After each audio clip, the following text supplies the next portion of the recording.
Hi, I'm Stan DeFreitas, Mr. Green Thumb. We're at Willow Tree Nursery in St. Petersburg, Florida. Let's talk about the history of tomatoes. Tomato, whatever you want to call it. Some people call it a beautiful vegetable. Some people like to call it a fruit.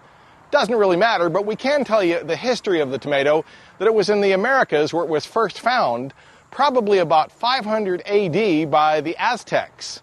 Now, of course, Europeans came to the New World. They took the tomato back to Europe, and there it had mixed blessings.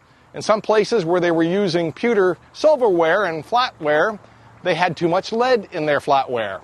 And the rich people got what? They got sick with lead poisoning. So a lot of folks had a bad slant on the tomato.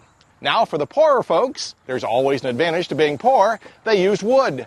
And where they had wood and wood instruments to eat with, they didn't have the lead poisoning. Tomatoes really took off in Italy. In Italy, of course, it was much beloved. And of course, we think of tomatoes, we think of pizzas, we think of it as being a fruit that was much used in Europe. Now, of course, it was brought by many of the immigrants to the United States of America. And in America, after the Civil War, it became a very important fruit, or let's call it a vegetable. Some cases, for tax reasons, it was called a fruit.